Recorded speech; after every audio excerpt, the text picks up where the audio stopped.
Online dating, the internet, dating apps, the DMs.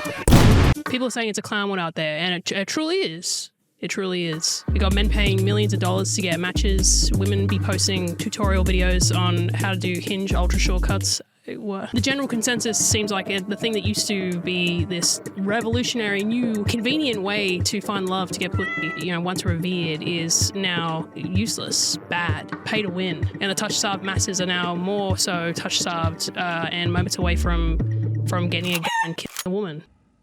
And hey, maybe you're one of those. Maybe it's you that's gonna go to the hardware store, purchase a Ryobi hammer drill, and make some shit. Go make a chicken coop, go get chickens. Okay, that's what you're gonna do. Okay, that's what you're gonna do instead. In this video, I'm gonna cover a lot. My struggle with antisocial isolation, the goat of all time philosopher who changed my perspective on life, how the internet stopped me from ever being able to use a dating app to find love, and a bowl of piss and cum. Hey, by the end of this video, will I have saved countless lives? I don't know, with this advice I'm about to give, will I have? I don't know, potentially. But first I have someone to confess.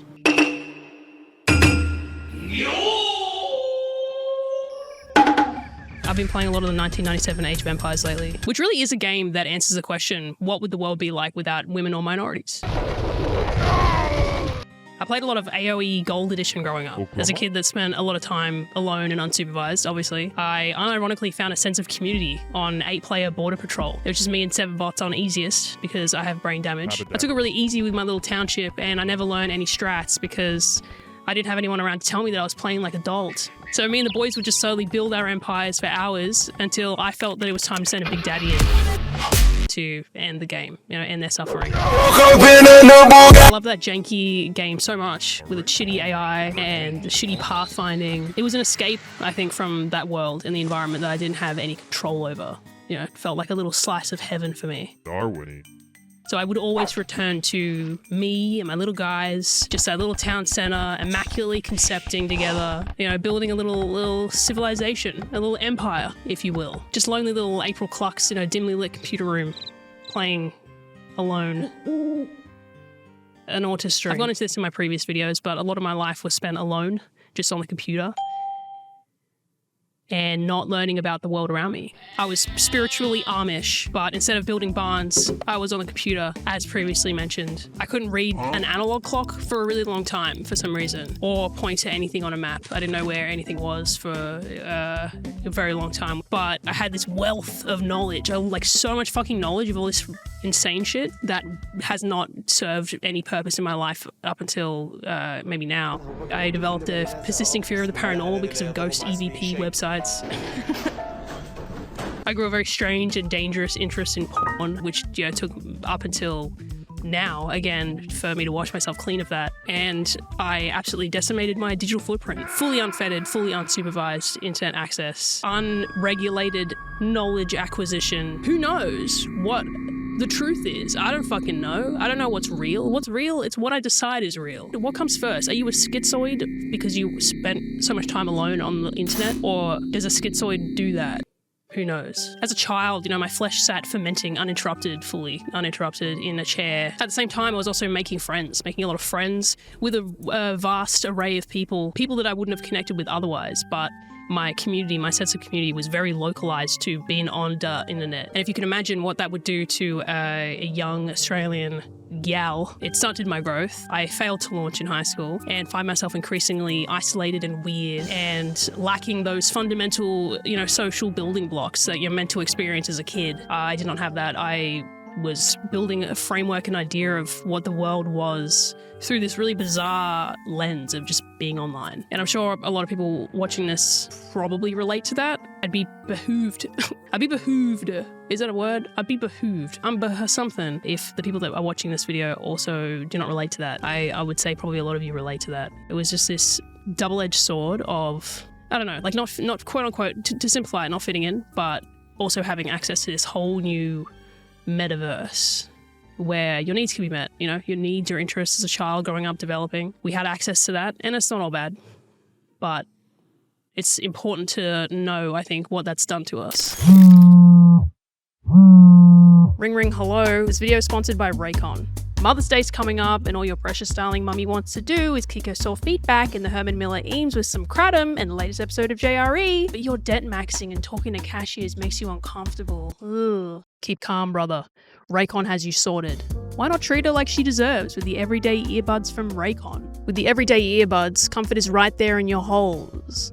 Earhole. With epic mechanics, like the sweet 32-hour battery life, the delicious, comfortable ergonomic design, and active noise cancellation, all at half the price of leading audio brands, with the exact same features. With their latest model, that beautiful life giver of yours can listen to Joe yap all day long in comfort and style. Enjoy relaying the entire episode to you via call with crystal clear sound, plus with the multi-point connectivity, she can connect to 2 different devices at once, which she will definitely use. I love the amazing sound quality and the slick little charging case that comes with. I also love the active noise cancellation feature because I do not want to be hearing unwanted frequencies from my roommates laughing and having fun in the common areas of the house when I'm curled up on the floor trying to rotate cubes in my mind for 8 hours a day. So many cool features and sound modes, and so many colors to choose from too. Oh, you want to get the color that I chose? Okay, it's why stop at just getting the earbuds? With the money that you saved, why don't you also pick up the protective case for the everyday buds? I got the yellow sunset, and I can say that.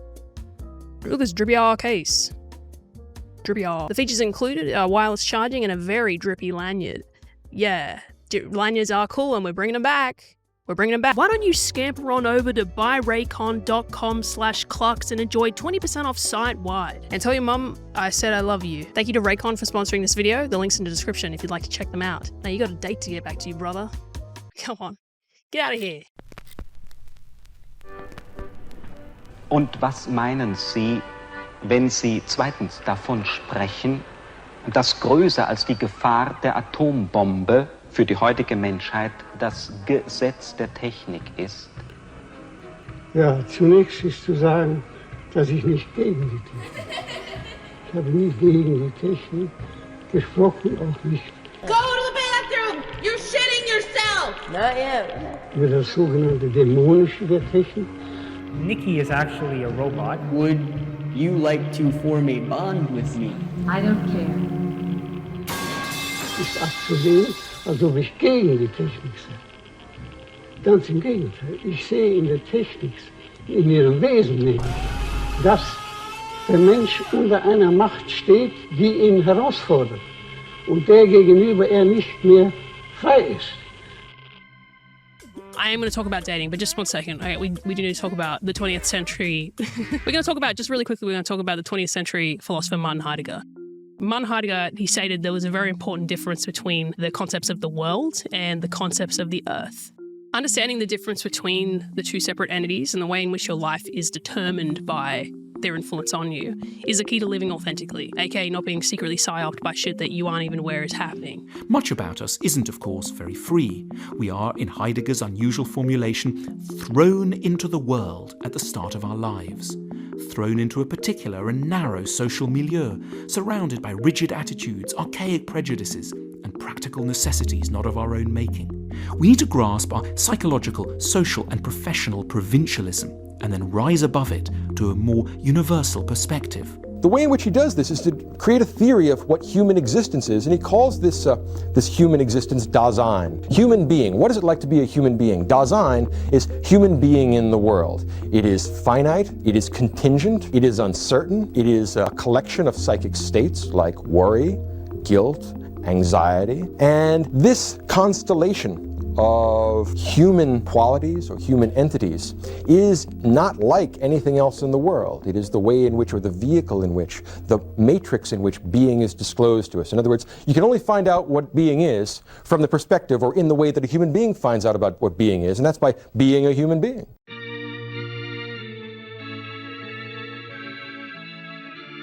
The world, as defined by Heidegger, that's uniquely a product of humanity. So that's society and culture, our workplaces, our various religious traditions, the way we perceive things through the lens of being a person, and the ways in which we conform to what that lens makes us believe is the correct way to exist. You know, HR is telling you to, don't call Stacey, don't tell Stacey she got big naturals. We've been following around the female staff here and sniffing their seats. We can't have you doing that. So Earth, in contrast, might be the environment or our animal desires. I'm not a Heidegger expert or anything, and I'm sure there's going to be some fucking philosophy idiot, like, actually, it's Heidegger actually, but I don't know. I don't care. Well, I mean, am I wrong? Tell me I'm wrong, please. Come into the comment section, let me know. I think all philosophy is up to interpretation, but personally I see Earth as, that which occurs universally amongst all things. Unconscious, uncontrolled, but inevitable.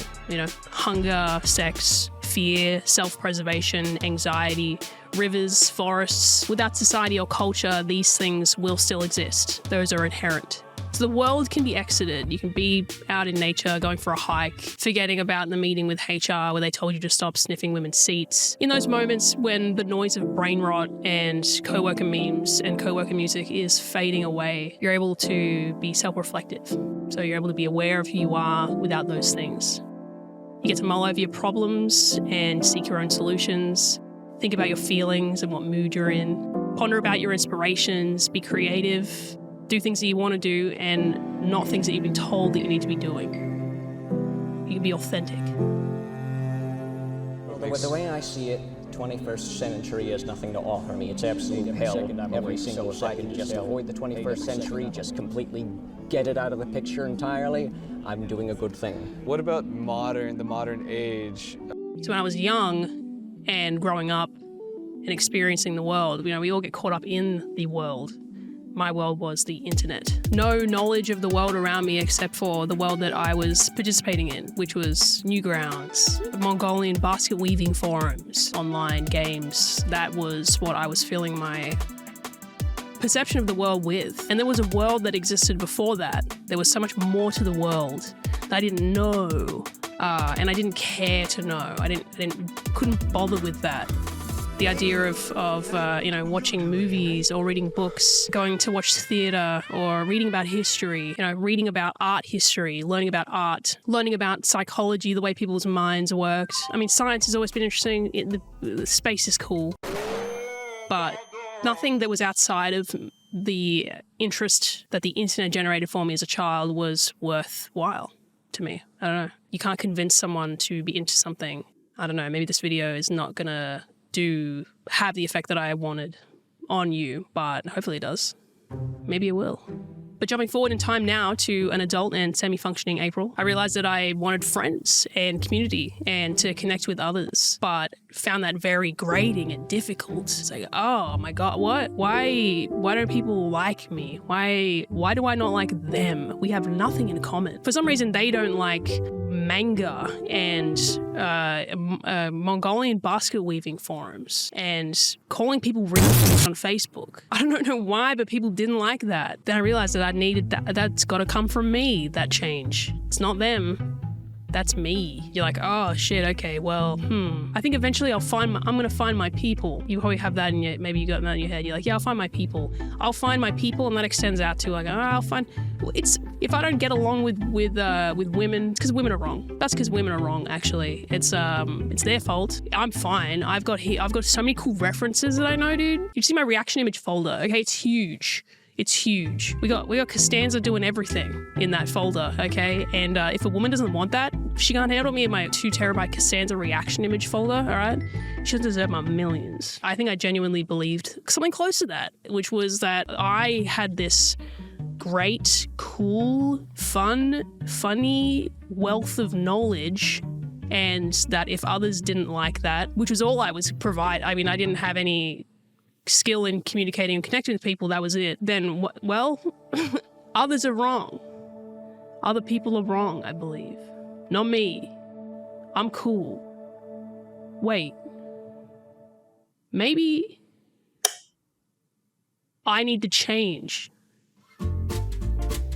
I realized that I needed to change. Something needed to change. And it was me the whole time. So after realizing I needed to change, I reached out to friends, to people that I thought maybe I vaguely had some connection with, could make friends with, and started to network mildly and challenge the part of myself that wanted to just stay home in my own space, avoid others, not have to refresh my dialogue options, because if you use the same dialogue options with the same people too frequently, they start to pick that up. I don't want to update anything. I don't want to change anything, but I had to.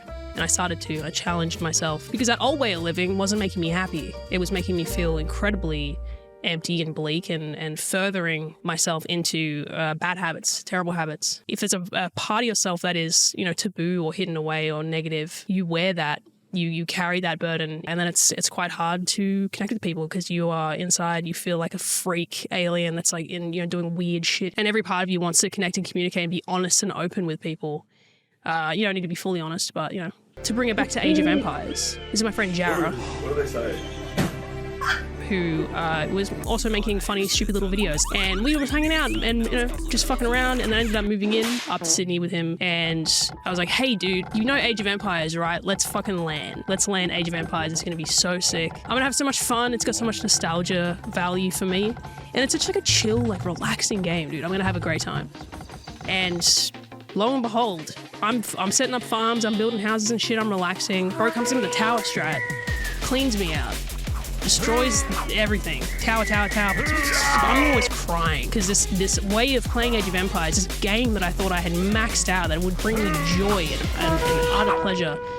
As soon as I introduced other people into it, I had to, the element of interacting with others who had different knowledge, different information. The game was totally different and difficult and painful to play.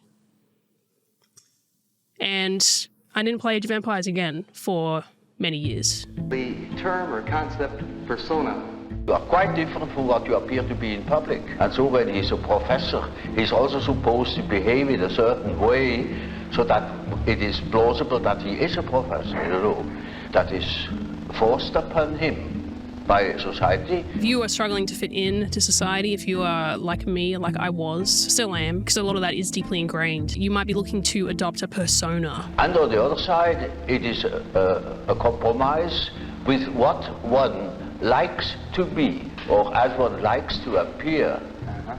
Carl Jung has this idea of the persona, which fits very well, I think, into Heidegger's concept of the world. So the world is society and culture, and the thing that we get absorbed into and that we forget is not Earth. It's just human creations, which, can impact your personality, can impact your sense of morality, the things you do and want and whatever. The persona is the social mask that we wear to, connect with others, that we, enter out into society with. And you can build that, you can create that. People have a tendency to be like, no, I just want to be me, I want to be authentic, I want to be myself. It's like, but no one is themselves. You just believe in yourself and you pick up elements of society and culture that you like, that you respect, that you value, and you use that to, build and connect and like mycelium. If you refuse to do that, if you refuse to have a persona, then you are just a lone fungi. You're just a little speck of mold that's just floating around, okay? We have to be interconnected. We got to connect. And that's how dating apps fail you, because you are skipping the parts in which you must enter the mycelium network, and you are just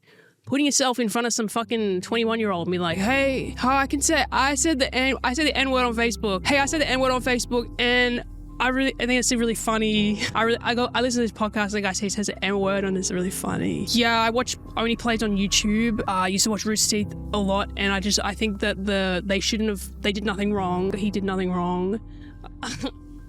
And she's gonna be like, get the fuck away from me. Wait a bill, please. I don't want to be near this freak anymore. And then he gets, he's on fucking ad later and he's like, man, these fucking bitches. Oh, I have one-itis, and this one woman who's fucking beautiful and she'll never love me back and I don't know what to do. I don't know how to do it. It's like, change. Just change. Do something about it. You can do that. This is 4 years ago that I moved in and recently moved out. I started playing Age of Empires again, with the knowledge that, okay, I can't just be building houses, building docks, getting boats. I have to actually learn strats. And in that 4 years, I had developed a lot as a person, learned how to connect, learned how to really look people in the eyes, and existed in that world, started to be a being in the world that was broader and had tenure, because the internet's a very fresh and new place and it's very inhuman. So the ways in which we absorb, just reading people's shit online. It's not enough. That's not enough. There's an intricacy to human connection and to art forms, theater, comedy, performance, music, farming, woodworking, tool making, the tool age, the iron age, the bronze age, all these ages, that it's this like long and beautiful history that we've had in the world. You need to, you don't need to do anything. You should go and enjoy some of that. You are a bowl, a huge, deep bowl, and human history is so vast and rich. It is a rich and hearty soup with so many different elements. And the internet is like a little bit of cum. And so you can fill that bowl with the most beautiful, hearty soup with spices from all across the world. And it's like, and Anthony Bourdain himself would be like, oh wow, amazing. I wish I hadn't killed myself so I could try this soup. You could have that, or you could have cum inside the bowl. And that's the internet. And there's a bit of piss in there too. Bit of piss. And then you're like, okay, I'm gonna go on a Hinge date. And I'm gonna bring a bowl. We're gonna bring a bowl. We're gonna have a little potluck. We're gonna go on a picnic and we're gonna eat the soups we prepared. And she brings a bowl and it's got, it's not like incredible. It's okay though. It's got some flavors in there, and there are elements that are, she's obviously done some learning. And you come with a little bowl of piss and cum, and you're like, hey, this is what I have to offer. What do you reckon? That's what I know. This is what I know how to make, and that's what I think soup is. What do you reckon? She goes, what the fuck is this? Get the fuck out of here. Get the fuck out of here. And then you kill her. Then you drag her, you kill her. So you've killed a woman. And that's not good. We don't want that. And after playing Age of Empires and learning the strats and connecting with people and, getting into stuff like, I did improv last year. What the fuck? What in the soy Redditor shit? I did improv and it was very fun. It was very, very fun. Age of Empires does seem like a pretty goofy, silly, funny example to use with that, but I think it's very poignant, and I think it is a good metaphor for the work that needs to go in order for you to connect with people genuinely and honestly. Dating in general requires intimacy, the ability to be communicative, being able to, metacognition, understanding your own feelings, understanding how your mind works, and the people who are capable of that probably used dating apps initially, and that's where that big push was, wow, it's really working, people are doing this. And those people are filtering away and getting into long-term relationships. What remains are the people that don't have that and that rely on the dating apps to get in front of people. And those are the suckers that are getting their wallets rinsed. They are monetizing people's inability to connect with others. I've discovered a Hinge app. Share my secrets. Online dating hasn't worsened. It's people's reliance on that has. As you can see with these, top 10 Hinge hacks, how to do this, how to do that, the dating apps are doing this, blah, blah, blah. Like any discourse about it, it's like it's now entering the world, and it's how people expect to meet other people these days. We are caught up in our worlds, we get very caught up in our worlds, and we think that this is so important, so everything. And in fact, it is not. Maybe dating apps are shit, but they were always shit. They were never good. They were a vehicle for connection with people that already had the ability to connect with others. They are not going to solve your problems. They won't. They simply won't. Will I elaborate further? No, I'm not going to. But they didn't work for me. But that's okay. Because at least I haven't killed any women. And I'm going to play Age of Empires now.